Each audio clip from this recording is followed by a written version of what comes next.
BBGO11, o Fiagro da BB Asset. Vamos ler o relatório de julho de 2025, publicado agora no dia 28 de agosto de 2025. Continuar o nosso acompanhamento do fundo aqui no canal. Ele que tem uma situação em relação à sua carteira de ativos. Veremos então qual é a atual situação dele hoje. Esse será o tema do nosso vídeo. O fundo tem um patrimônio líquido total na casa de 376 milhões, iniciou as atividades em dezembro de 2021, 11 mil cotistas. Na data que eu gravo com vocês, ele cota na B3 a R$ 63,70, fazendo um P sobre VP de 0,68, uma variação negativa nos últimos 12 meses de 11,43%. A cotação desde setembro de 2024, mergulhou no mercado secundário, chegou inclusive agora em janeiro de 2025 aos R$ 58,00, R$ 57,06, buscou uma pequena recuperação, mas agora chega aí na casa dos R$ 63,70. A última distribuição do fundo será paga agora no dia 12 de setembro de 2025, 90 centavos por cota, fazendo um yield mensal de 1,39, anual de 14,85%. Investindo R$ 1.000 há 2 anos em BBGO11, teria perdido dinheiro hoje o cotista, tá? Isso porque ele receberia apenas R$ 905,50, tudo isso já considerando o reinvestimento dos dividendos. Como vemos aqui no gráfico do Investidor 10, o BBGO11 tentava acompanhar a linha do IPCA e do IFIX, mas desde setembro de 2024 ele decresceu bastante e agora segue bem longe, principalmente da linha do CDI, retornando negativo de 9,45, enquanto o CDI retornou 25,41, o IPCA 9,42 e o IFIX 8,64%. Então, ponto de extrema atenção na rentabilidade aí do BBGO11. Mas, voltando aqui para o relatório, a gestão comenta que no rendimento de julho de 2025 o fundo fez R$ 1,14 e ele teve uma excelente performance com uma rentabilidade da cota patrimonial de 1,20% ao mês. A cota patrimonial vem se recuperando ao longo do ano e em julho a gestão decidiu a distribuição de 90 centavos por cota, um yield de 1,35, 105% do CDI. A carteira de privados encerrou o mês com 82,7% do patrimônio líquido alocado em ativos indexados ao CDI, 25,7% indexados ao IPCA e 1% em posição pré-fixada. O fundo possui uma alocação de 0,93% do patrimônio em FDIC Fiagro e uma liquidez total do patrimônio líquido de 16,4%. O que, segundo a gestão, dá uma tranquilidade para buscar novas oportunidades de alocação tanto no mercado primário quanto no mercado secundário. O valor da cota está sendo negociado com um desconto aproximado de 28%, como vimos lá no gráfico do Investidor 10, na casa de 30%, bem considerável, e a carteira é amplamente diversificada com mais de 35 emissores, apresentando um yield acima de CDI mais 2% ao ano, uma duration média de 2 anos. Este é o destaque da gestão. Em relação ao cenário internacional, a questão do tarifaço, e a gestão estima aqui uma redução de 52 bilhões nas exportações e 19,2 bilhões no PIB nacional, ponto extremamente importante. Os impactos significativos ficaram para os estados de São Paulo, Rio Grande do Sul, Paraná, Santa Catarina e Minas Gerais. A sobreoferta interna pode reduzir a inflação em 2025, mas há risco de pressão inflacionária já na sequência em 2026. Na questão da Lavoro, no dia 18 de junho, anunciou um acordo de recuperação extrajudicial no valor de 2,5 bilhões. Este acordo envolve a extensão de prazos de pagamento das dívidas e a criação de um modelo de financiamento de inventário para os próximos anos. Lembrando que foi aprovado na Assembleia Geral Extraordinária a recuperação extrajudicial restrita ao grupo de fornecedores e também aprovando como matérias o inadimplemento de obrigações financeiras superiores a 35 milhões anteriores à recuperação extraordinária. Houve também o protesto de títulos anteriores à recuperação extrajudicial, também superiores a 35 milhões, e o rompimento dos covenants financeiros. O objetivo de todas essas aprovações aí na Assembleia Geral é que evita o vencimento antecipado da referida emissão. E o BB Fiagro tem uma exposição de 2,42% do seu patrimônio líquido com vencimento lá em dezembro de 2027. A gestão comenta aqui também a troca em relação ao regime de distribuição, que agora é de regime competência, e apesar da redução do valor patrimonial do BBGO11 devido ao PDD realizado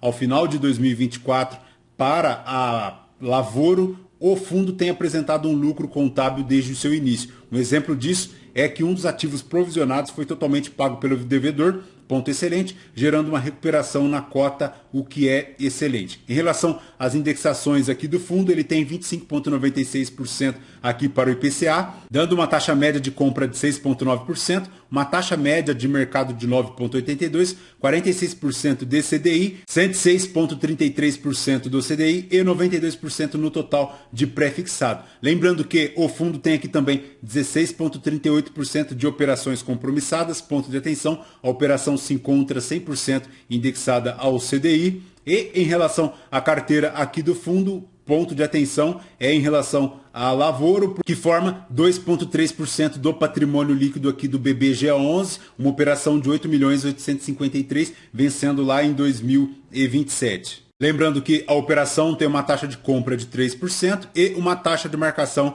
de 4,36%. Em relação à evolução da cota patrimonial versus a cota mercado, a carteira do BBGO11 observou 82,69% em CRAS, 0,92% em FDIC, 16,38% da carteira em liquidez com operações compromissadas e caixa e também o IPCA somando 25,69% dos CRAS, 56% ao CDI e nos pré-fixados 0,92%, diversificados em 35 diferentes emissores. A cota patrimonial aos R$ 93,93, já a cota mercado margeando R$ 68,00, R$ 66,00.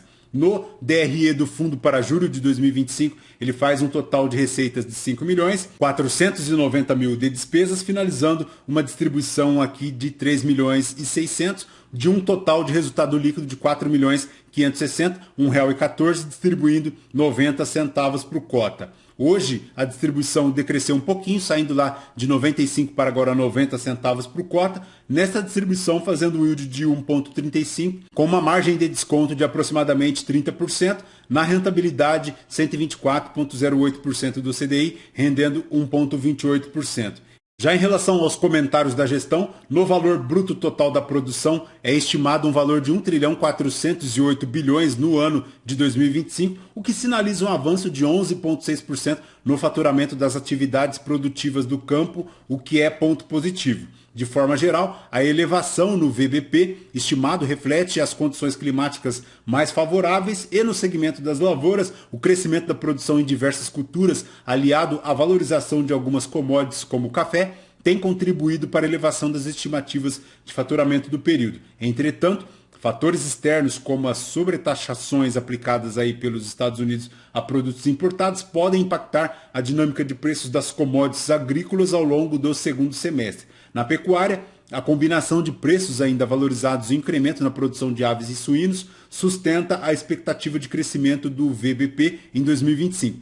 Ressalta a gestão aqui que o indicador de junho mostra um incremento para o ano, no entanto, houve uma redução em relação ao último levantamento diante da queda nas cotações em todos os tipos de criação animal. Já na produção leiteira, apesar do indicativo de incremento no VBP de 2025 em 2,4%, a oferta de insumos permanece restrita, reflexo de baixos investimentos na ampliação da produtividade no campo. O PIB agropecuário para a safra 24-25, na estimativa da Conab, é de uma produção recorde de grãos no país, em linha com o clima mais ameno e até então observado, o que dá uma sustentação para estimar o crescimento de 8,2% no PIB do agro em 2025, ponto positivo. Em relação às demais culturas, é aquilo que nós já sabemos, inclusive de outros vídeos, o mercado segue bem movimentado, tanto em relação à safrinha aqui do milho, 100% já em fase de semeadura, quanto aqui também no mercado externo de soja de grãos. Tem aqui também como maior destinação,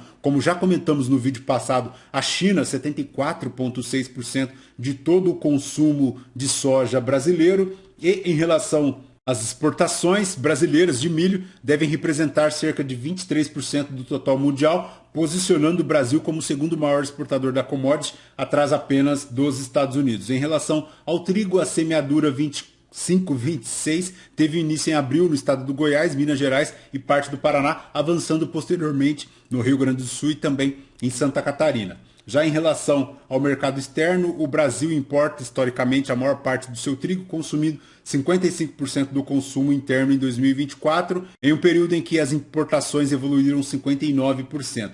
Apesar de o Brasil ser importador da maior parte do trigo consumido, os produtores têm melhorado as vendas para outros países, tendo em vista que parte da produção nacional não atinge o padrão de panificação, sendo destinado para a ração animal, inclusive para o mercado externo.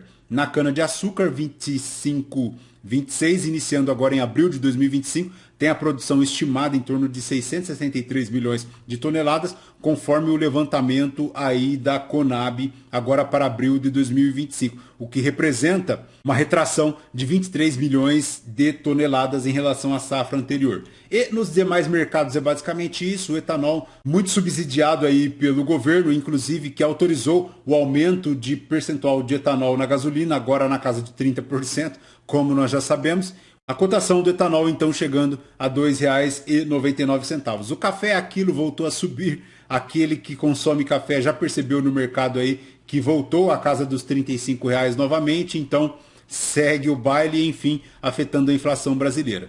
Perfeito, pessoal? De BBGO11 é basicamente isso. Lembrando que este vídeo não é recomendação de compra ou de venda de nenhum dos ativos aqui mencionados. Aos novos inscritos, bem-vindos. Você que permanece conosco, muito obrigado por isso também. E você que ainda não é inscrito, considere se inscrever. Deixe seu like, seu joinha, porque tudo isso nos fortalece aqui na produção de conteúdos. Perfeito? Voltamos então com vocês no próximo vídeo. Fraterno abraço a todos. Até mais.